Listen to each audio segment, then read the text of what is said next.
দর্শক শুভেচ্ছা নেবেন, আমি ওসমান নয়ন। এবং আজকে মার্চ ফর জাস্টিসের যে আহ, কর্মসূচি ছিল কোটা আন্দোলনের সাথে সম্পর্কিত যে ছাত্রদের তাদের সেই যে কর্মসূচি, সেই কর্মসূচি ঘিরে কিন্তু বাংলাদেশে বিভিন্ন আদালতে এবং বিভিন্ন প্রতিষ্ঠানে কিন্তু এই কর্মসূচি ছিল। সেই কর্মসূচি ঘিরে আজকে যে উত্তপ্ত অবস্থা হয়েছে চিটাগাং যে আদালত, সেই আদালত চত্বর এবং ঢাকা যে হাইকোর্ট, সেই হাইকোর্টের আশেপাশে কিন্তু ব্যাপক ছাত্ররা জড়ো হয় এবং সেখানে কিন্তু পুলিশের সাথে একটি মোটামুটি ধাক্কা থেকে অবস্থা সৃষ্টি এবং কয়েকজনকে গ্রেপ্তার করার ঘটনা আমরা শুনেছি। তবে সব থেকে গুরুত্বপূর্ণ যে বিষয়টি সেটা হচ্ছে চট্টগ্রামে পুলিশের বাধা অতিক্রম করে আদালত চত্বরে বিক্ষোভকারীদের যে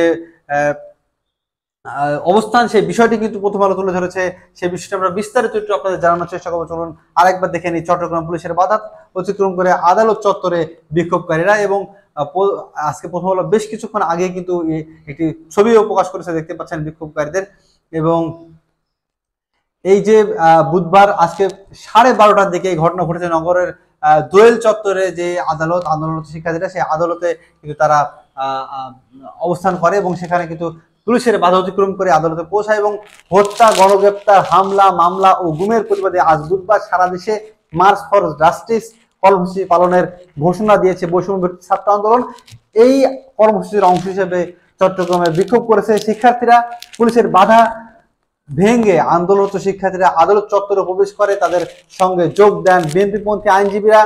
দুপুর 12টার দিকে বৃষ্টি উপেক্ষা করে বিক্ষোভকারীরা আদালত চত্বরে অবস্থান করছিলেন।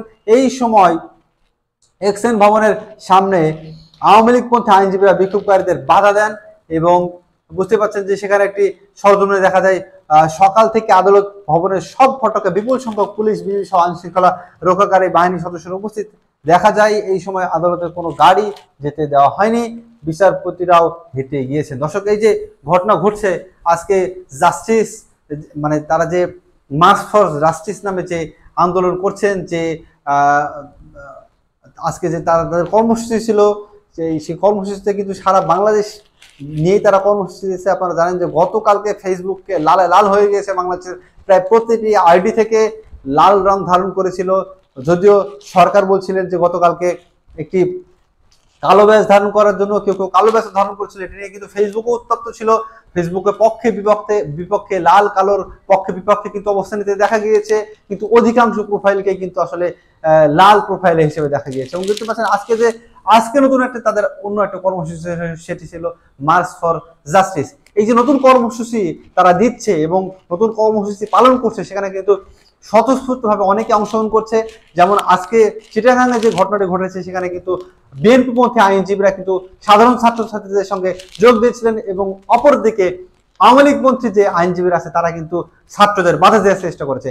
এবং বুঝতে পারছেন এই যে ঘটনা এবং ঘটনার বিপরীতে আরেকটি ঘটনা, সেই ঘটনাগুলোকে কেন্দ্র করে বাংলাদেশের রাজনীতি, আদালত, সব ক্ষেত্রে, শিক্ষা প্রতিষ্ঠান, সবগুলো ক্ষেত্রে কিন্তু একটি অস্থিরতা বিরাজ করছে বলে মনে হচ্ছে।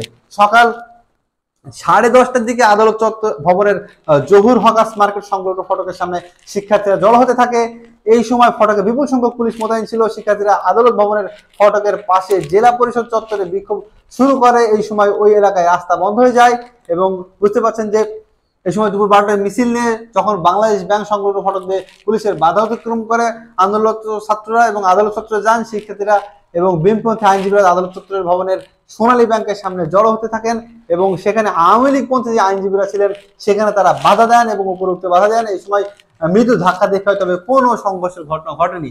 তবে যেই ফুটেজ আমরা দেখতে পাচ্ছি সোশ্যাল মিডিয়া, বিশেষ করে ইউটিউবে যে ফুটেজগুলো দেখা যাচ্ছে বিভিন্ন মেইন স্ট্রিম সংবাদ মাধ্যম থেকে, সেখানে ঢাকা হাইকোর্টের সামনে বা ঢাকা বিভিন্ন আদালতের সামনে কিন্তু একটু ধাক্কাধাক্কির যে ঘটনা, সেই ঘটনাগুলো ঘটেছে এবং কয়েকজনকে পুলিশ ধরে নিয়ে গেছে। এই যে বিষয়গুলো ঘটছে দর্শক, এবং সর্বশেষ আপডেটগুলো জানার জন্য আমাদের সঙ্গেই থাকবেন।